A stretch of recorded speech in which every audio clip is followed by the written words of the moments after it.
اور اس وقت جو ہے ہماری برات 1 ٹریلین سے بھی زیادہ ہیں. اگر ہم ان کو ختم کریں اور سارے لوگوں سے مناسب طور پر ٹیکس لیں اور ساتھ حکومت اپنے خرچے کم کرے اور لوگوں کی فلاح و بہبود کی طرف توجہ دے اور جو ان کو ہیلتھ اور ایجوکیشن کی ضرورت ہے وہ اس پہ خرچہ کرے, نہ کہ غیر ضروری اخراجات کے اوپر پیسہ ضائع کرے. اب آپ دیکھ رہے ہیں کہ صوبائی حکومتوں کو بہت بڑی رقم ملتی ہے جو وہ وفاق کے ٹیکسوں میں اس وقت 57.5% کے حصے دار ہیں, مگر کوئی بھی ان کے پاس بجٹ نہیں ہوتا جس میں وہ لوگوں کی صحت کے بارے میں, لوگوں کی تعلیم کے بارے میں صحیح توجہ سے کام کر سکیں اور پیداواری صلاحیت کو بڑھا سکیں. یہ ساری چیزیں ظاہر ہے آپس میں مربوط ہیں.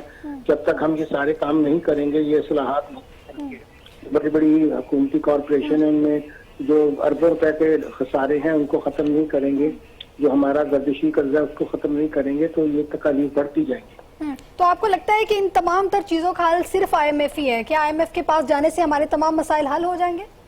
نہیں, IMF تو یہی کہے گا کہ آپ یہ اصلاحات کریں, وہ تو یہ 22واں پروگرام ہے یا 23واں, ہم یہی کرتے رہیں گے اور اگلی حکومت پھر ایک جو بھی آئے گی لوگوں سے ووٹ لے کر وہ پھر ایک نئی IMF کے پروگرام میں جا چکی ہوگی.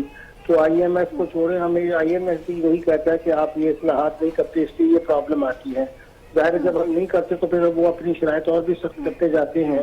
وہ کہتے ہیں کہ کم از کم آپ اتنے پیسے جو اکٹھے کریں جس سے آپ اپنے جاری اخراجات ہی پورے کر سکے. چلے اگر ہم اس میں سے سود کی رقم نکال بھی دیں, مگر ہم وہ سود کا قرضہ بھی بڑھائے جا رہے ہیں, سود کی رقم بھی بڑھائے جا رہے ہیں, ہماری جو روپے کی قدر ہے وہ بھی گرتی جا رہی ہے, ہمارے جو ذخائر ہیں وہ بہت تیزی سے گر رہے ہیں. تو یہ ساری چیزیں پاکستان کی ایک اس طرف علامات کی طرف اشارہ کرتی کہ کہیں نہ کہیں ہم اپنے معیشت کے ڈھانچے میں وہ بنیادی تبدیلیاں نہیں کر رہے جس سے ہم ایک پائیدار جو ہے وہ معیشت قائم کر سکیں.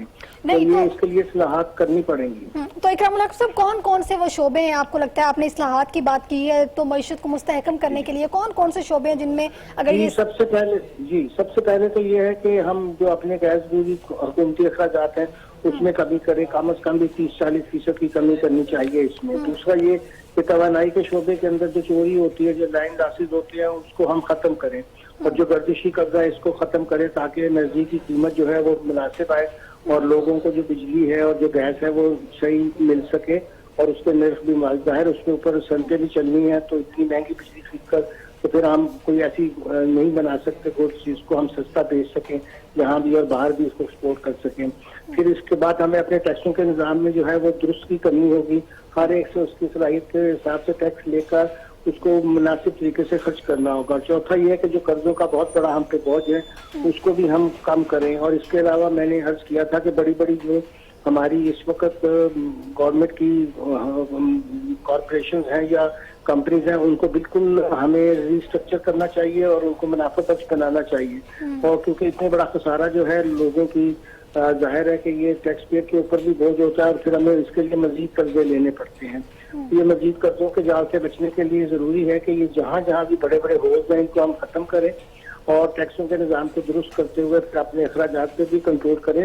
اور جو ہمارے قومی پیداوار ہے اس کو بڑھانے کے لیے جو ہمارے اب اس وقت قدرتی وسائل کو بھی ہم صحیح طریقے سے پروے کار نہیں لا رہے, مگر انسانی وسائل کے اوپر بھی ہم توجہ نہیں دے رہے. ہماری پاس جو ینگ لوگ ہیں وہ دنیا میں سب سے زیادہ ہیں, 60% زیادہ لوگ ہمارے ینگ ہیں. جب تک ہم ان کو کوئی اب سکلز نہیں سکھائیں گے, ان کو روزگار نہیں دیں گے تو ملکی پیداوار نہیں بڑھے گی اور آبادی بس بڑھتی رہے گی اور ہم پہ بہت زیادہ سے زیادہ جو ہے وہ قرضوں کا بھی بڑھتا جائے گا اور پیسہ بھی نہیں ہوگا جو ہم اپنے دفاع کے لیے اور دوسری چیزوں کے لیے استعمال کر سکیں. تو قومی دفاع بھی دراصل اچھی معاشی پالیسیوں سے آتا ہے. اگر آپ کی معیشت اچھی ہے تو آپ کا دفاع بھی اچھا ہے. اور ان ساری چیزوں کے لیے ضروری ہے کہ جو میں نے عرض کی ہیں ان چیزوں کے اوپر کام کیا جائے. نہیں تو ابھی جیسے آپ نے یہ ساری تمام تر معاملات پر بات کی ہے, تو کیا حکومتی سطح پر اس طرح کی کوئی معاشی ٹیم, آپ کو نہیں لگتا کہ ایک معاشی ٹیم بنانی چاہیے جو اس طرح کی چیزیں تمام تر لاہے عمل ایک مرتب کرے, اس کے اوپر ہماری معیشت چلے تو ہمارا ملک ڈیفالٹ ہونے سے بچ سکتا ہے؟ ظاہر ہے کہ ابھی یہ آپ نے دیکھا کہ 2-3 دنوں سے جو آپس میں صلاح و مشورہ جاری تھا, ساری طرف سے یہی کہا جا رہا ہے جو ریاستی ادارے ہیں ان کو بھی اپنی صلاحیت کو ٹھیک کرنا اور یہاں کے جو ہماری اپنی ہیں ضروریات اس کے مطابق ڈلیوری کا سسٹم ٹھیک کرنا ہوگا. تو چاہے ہماری وہ سول سروس کی ریفارمس ہوں جو ابھی عرصے سے دراز سے نہیں ہوئی، کیونکہ انتظامیہ بھی اس قابل نہیں رہی کہ وہ لوگوں کو ڈلیور کر سکے. پھر نیچے جو ہم لوکل باڈیز کے الیکشن نہیں کراتے ہیں اور نیچے اس سطح کے اوپر ٹیکسز اکٹھا کر کے انہی لوگوں کے خرچ نہیں کرتے ہیں، تو لوگوں میں اعتماد جو ہے وہ بحال نہیں ہوتا ہے. تو اب ساری دنیا میں یہی ہوتا ہے کہ جو لوکل گورنمنٹس ہوتی ہیں وہ ٹیکس اکٹھا کرتی ہیں، پراپرٹی ٹیکس اکٹھا کرتی ہیں وہیکلس پر، اس سے پھر پورے اخراجات اپنے پورے کرتی ہیں. یہاں لوکل باڈیز کے الیکشن کرانے کو ہم تیار نہیں ہیں، تو ہمیں جو بھی آئین پاکستان میں یہ چیزیں درج ہیں اس کے اوپر عمل کرنا ہوگا، اور اس کے ساتھ پھر یہ ایک مربوط طور پر جو قومی، یہ نہیں کہ صرف فیڈرل گورنمنٹ، 7 صوبے بھی ملے، کیونکہ صوبے بالکل ٹیکس اکٹھا نہیں کرتے امیر لوگوں سے، جبکہ 18ویں ترمیم کے بعد جتنے بھی ایسے ٹیکس ہیں یہ ان کو دے دیے گئے ہیں، مگر وہ لگاتے ہی نہیں ہیں کیونکہ اسمبلیوں میں وہی لوگ بیٹھے ہوئے ہیں. تو اب ان لوگوں کو بھی سوچنا چاہیے کہ اگر وہ پاکستان میں رہ کے اور پھر بھی اپنا فائدہ رکھنا چاہتے ہیں تو انہیں پاکستان کی معیشت کو تو قائم رکھنا ہوگا نا، ورنہ وہ پھر اگر اقتصاد بھی کرنا چاہیں گے تو کس کا اقتصاد کریں گے جب معیشت ہی نہیں ہوگی. تو اگر یہی ہے کہ معاشی پالیسیاں جو ہیں وہ اگر اچھے طریقے سے مرتب کی جائیں. اچھا، اگر ہم یہ بھی بات کر رہے ہیں ہماری برآمدات میں ہی اگر اضافہ ہو جائے، اور اگر ہم اپنی برآمدات کو ہی برآمدات کے اوپر اگر ہم برآمدات کے اوپر ہی بہتری لائیں تو اس سے بھی تو ہماری معیشت بہتر ہو سکتی ہے نا. یہ ظاہر ہے برآمدات کرنے کے لیے پھر 2-3 چیزوں کی ضرورت ہوتی ہے. ایک تو یہ کہ آپ کے پاس انفراسٹرکچر صحیح ہو، بجلی کی قیمت یا جو بھی توانائی اس میں استعمال ہونی ہے وہ ٹھیک ہو، آپ کے پاس جو اقتصادی مسائل ہیں وہ ٹرین ہو، پھر جو را مٹیریل ہے وہ آپ کو سستے داموں مل رہا ہو. یہاں ڈیوٹیز اور ٹیکسز اتنے ہیں کہ ایک تو ہم لوکل طور پر وہ چیزیں پیدا نہیں کرتے ہیں، اور اگر ہم وہ کرنی شروع کریں تو پھر ظاہر ہے کہ یہاں ہم اپنی پیداواری صلاحیت بڑھائیں، لوگوں کی بھی ضروریات پوری کریں اور باہر ایکسپورٹ بھی کر سکیں. جو بہت سی چیزیں ہم امپورٹ کرتے ہیں اگر ان کی سبسٹیوشن جہاں کی جائے، یہاں ان کی صنعتیں لگائی جائیں تو اس سے لوگوں کو روزگار بھی ملے گا. مگر اس کے لیے جو سرمایہ باہر سے آنے کی ضرورت ہے تو ہماری پالیسیوں میں تسلسل ہو، ہماری پالیسیاں سرمایہ کاری کو ترغیب دیتی ہوں، تو پھر آپ کا فرمانا صحیح ہے کہ ہم برآمدات میں تیزی سے اضافہ کر سکتے ہیں. پھر آئی ٹی سیکٹر میں ہم لوگوں کو ٹرین کر کے اس میں بھی بہت اضافہ کر سکتے ہیں. صرف 3 بلین سے بھی کم ہم ہماری آئی ٹی ایکسپورٹس ہیں، جبکہ یہ تو 100-150 بلین بھی ہو سکتی ہیں اگر ہم صرف اپنے انسانی وسائل اور اپنے انفراسٹرکچر اور ٹیکس نظام کو درست کریں. جو بھی آدمی یہاں سرمایہ کاری کرنے چاہتا ہے اس کو سب سے پہلے تو یہاں کے ٹیکس کے 30-35 میک میں ہی بگا دیتے ہیں. تو یہ اس طرح کی چیزیں جو ہے پاکستان میں ٹھیک نہیں ہوں گی تو سرمایہ کاری نہیں ہوگی. جب ہمارے اپنے لوگ یہاں سے سرمایہ اٹھا کر دبئی اور جگہ پہ لگا رہے ہیں تو پھر باہر کے لوگ پاکستان میں کیوں آئیں گے؟ کیونکہ یہاں سرمایہ کاری کے لیے ماحول سازگار نہیں ہے. سرمایہ کاری کے لیے ماحول سازگار ہمیں بنانا ہوگا. ڈاکٹر اکرام الحق صاحب، آپ نے اپنا وقت دیا، آپ کا بہت شکریہ. یہاں وقت ہو ایک بریک کا، پروگرام میں شامل کریں گے ایک نیا ٹاپک. بریک کے اس پار ہمارے ساتھ رہیے گا.